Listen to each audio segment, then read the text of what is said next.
ইউসুফ আলাইহিস সালাম বলেছিল না যে আমি বিশ্বস্ত, আমাকে দায়িত্ব দেন? আমি বলতে চাই আমি বিশ্বস্ত, আমাকে দায়িত্ব দেন।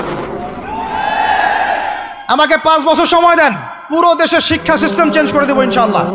ইউসুফ আলাইহিস সালাম বলেছিল না যে আমি বিশ্বস্ত, আমাকে দায়িত্ব দেন? আমি বলতে চাই আমি বিশ্বস্ত, আমাকে দায়িত্ব দেন। আমাকে 5 বছর সময় দেন, পুরো দেশের শিক্ষা সিস্টেম চেঞ্জ করে দেবো ইনশাআল্লাহ।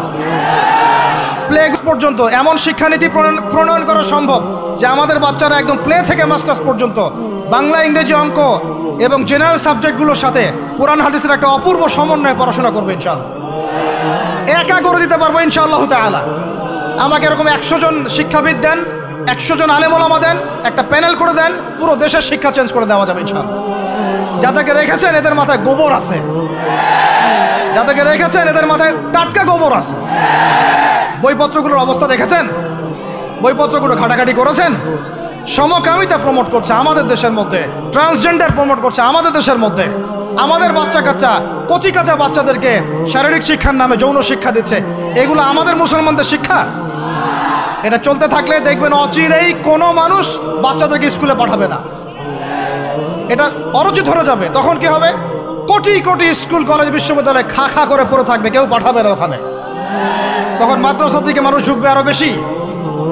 আমি তো দাবি জানাই উপরের লেভেল থেকে এমন একটা শিক্ষা ব্যবস্থা প্রণয়ন করা হোক যাতে আমার মাদ্রাসা গড়ার প্রয়োজনই না হয়। ওই সিস্টেম রাষ্ট্রীয়ভাবেই পড়ানো হবে ইনশাআল্লাহ।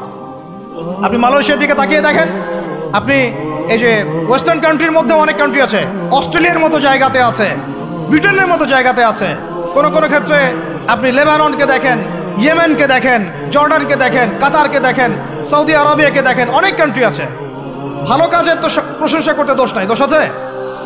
এমনকি অনেক পশ্চিমা কান্ট্রিতেও একদম উপর লেভেল থেকে ইসলামিক সিলেবাস প্রণয়ন করা হয়েছে।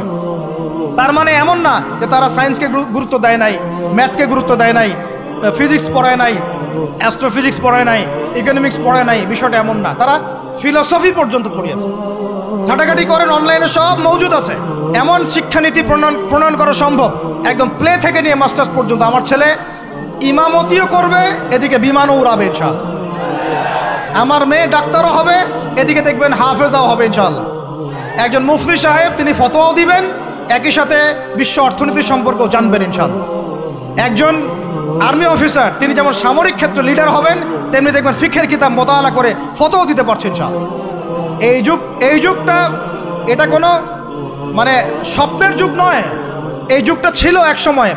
বেশি দিন দূরে যেতে হবে না, আপনি 200, 300, 400 বছর পিছনে যান, দেখবেন মুসলমানরা এমন সোনালী যুগ পার করে আসছে। অতএব এগুলো কোনো গাল গল্প করছি না আমি, এগুলো বাস্তবে রূপান্তরিত করা অবশ্যই সম্ভব, বারহাক সম্ভব, যদি এরকম কিছু মানুষের মধ্যে উদ্দীপনা থাকে, একটা সৎ সাহস থাকে, আমাদের উপর থেকে যদি একটা সহযোগিতা আসে এবং আমাদের মতো যারা ইয়াং তাদেরকে যদি মূল্যায়ন করা হয়, ইনশাল্লাহ দেখবেন বাংলার জমিন পরিবর্তন হয়ে গেছে।